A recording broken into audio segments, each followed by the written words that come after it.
The audacity. Musk buys, well, everything the Panama Canal. Right, let's talk about Elon Musk, because, of course we have to, he's done it again, hasn't he? The man with more money than some small countries, and apparently, a new hobby collecting trade routes. Or at least the bits around them. He's just dropped a cool $70 billion. Yes, billion. With a B. On what, you ask? Oh, just all the major competitors. To the Panama Canal. Casual. So he doesn't own the Panama Canal itself, not yet anyway, give him time. But he's bought everything that gives it a run for its money. Think of it like buying all the other pizza places in town, except the town is global commerce. And the pizza is, well, everything you own. This is a power move of colossal proportions, a truly staggering display of financial muscle. It's bold. It's audacious. It's also slightly terrifying if we're honest.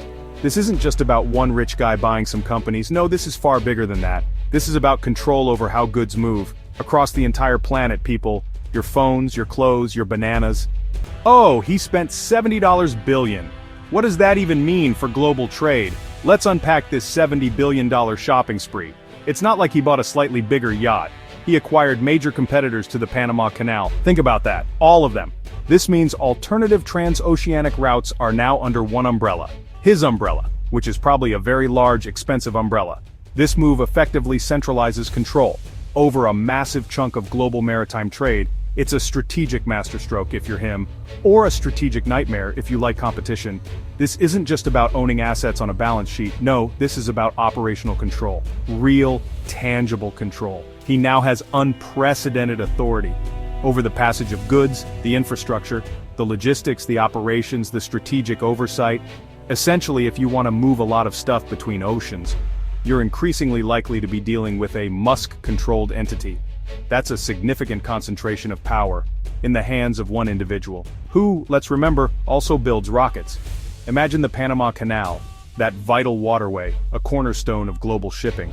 Suddenly, it's looking over its shoulder at an empire built by its new, very powerful pseudo-neighbor. This acquisition grants Musk enormous leverage, not just over the routes he now owns. Musk's grand plan making cargo ships cool again, apparently. So, why would Elon Musk want to control the world's watery highways? It's not just for the lovely sea views, I assure you. He has a vision. A very Musk-like vision. He wants to completely modernize global trade infrastructure. His goal? To make goods flow as effortlessly as data.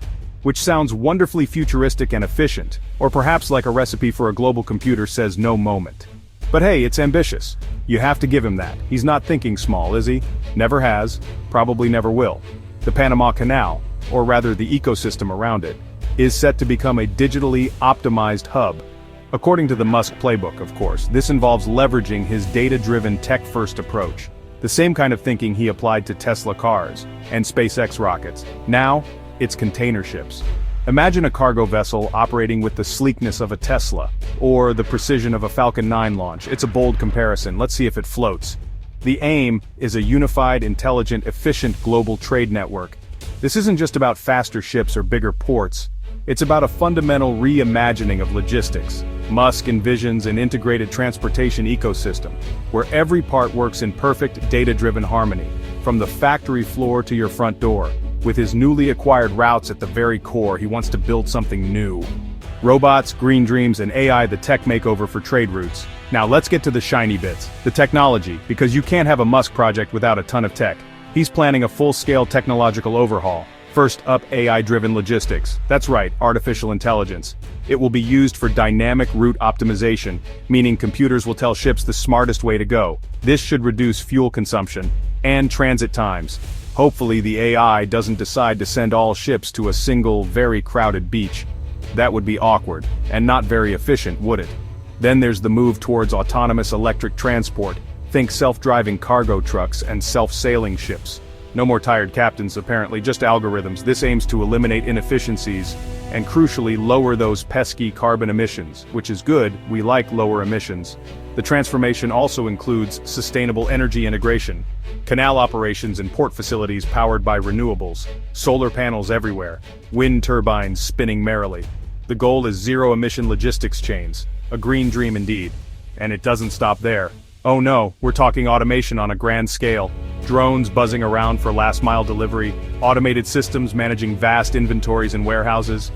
Imagine advanced logistics control rooms, like something out of NASA but for tracking your sneakers. Governments twitch, markets tremble. The world reacts to Musk's big splash. So one man effectively corners the market on canal competition. How does the rest of the world take this news? Well, with a delightful mix of ooh shiny and oh dear, governments, especially those reliant on these trade routes, are reacting with anticipation and apprehension. Some are excited and others are quietly freaking out. Concerns about tariffs and access policies are floating around. Financial markets have responded with notable volatility. Shares in global shipping and logistics companies have been doing the cha-cha, the tango, and the terrified tremble. Investors are trying to figure out what this means for their portfolios and the global economy. When someone like Musk makes a $70 billion move, it doesn't just make ripples, it makes tsunamis. In the stock charts at least, it's a high-stakes game of wait and see. The core issue for many governments is sovereignty and economic security. When a single private entity gains this much control over critical global infrastructure, it makes national leaders uneasy. They're wondering about trade dynamics. Will their countries get preferential treatment or the cold shoulder? These are the questions keeping trade ministers awake at night. Only now those nightmares have a distinctly musky aroma. This isn't just about business, it's about geopolitics. Control over trade routes has historically been a source of immense power. Nations have fought wars over less. Now that power is increasingly concentrated, not in a state or even a consortium of states, but with a tech billionaire with a penchant for disruption. The established order of global commerce is being shaken, and everyone from presidents to port operators is trying to figure out the new rules of the game. A game where Elon Musk seems to be holding a lot of the cards. The Mword Monopoly musings and maritime mayhem.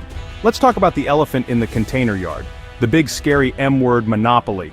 Buying up major competitors to a vital piece of global infrastructure like the Panama Canal eliminates alternative routes. This centralizes control over a strategic global choke point. It's like owning all the roads into a major city. You decide who comes in and what they pay. Critics warn of potential monopolistic practices and unchecked pricing power.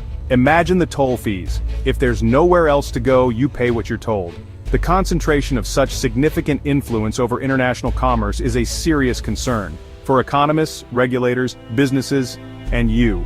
This affects the price of almost everything. Competition keeps prices in check and spurs innovation. What happens when one vision dictates the path for all? It's a question regulators worldwide are grappling with. The promise of a hyper-efficient, tech-driven trade network is alluring, but the potential downsides of such concentrated power are stark. Will this lead to a new golden age of global trade, or will it become a cautionary tale of overreach, where one man's ambition leads to less choice and higher costs for everyone else? The debate is raging, and the stakes are incredibly high. This isn't just about ships and canals, it's about the fundamental principles of fair markets and who gets to control the arteries of the global economy. The domino effect. How this changes, well, absolutely everything in commerce. This isn't just a ripple in the water, it's more like a meteor strike in the ocean of global trade. Elon Musk's $70 billion power play is set to reshape international commerce in profound ways. We've seen him do it before, haven't we? He took on the auto industry with electric cars. He challenged aerospace giants with reusable rockets. Now, he's aiming his disruptive gaze at global shipping, an industry that, for all its importance, moves at a stately pace. Or at least it used to. The acquisition of the Panama Canal's competitors is a strategic move towards creating that unified global trade network he dreams of. With his newly controlled routes as the central, digitally optimized hub, this could mean faster, more predictable supply chains, which sounds great if you're waiting for a package. But it also means a massive consolidation of data and control into the hands of one company. The old ways of doing business in shipping and logistics, they might be sailing into the history books, whether they like it or not. Think about the sheer scale of this. The Panama Canal alone sees a huge percentage of world trade. Now add to that the influence over its main alternatives. This gives Musk's ventures an unparalleled position to dictate terms, to set standards, to drive innovation in the direction chooses naturally. This could accelerate the adoption of new technologies like autonomous shipping and green fuels, which could be a very good thing for the planet, if implemented thoughtfully and equitably. But the domino effect isn't always positive.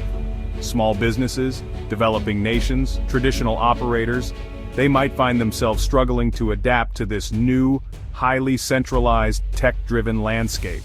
The big gamble, risks and rewards. As Musk dives headfirst into the waters of global trade, the stakes couldn't be higher.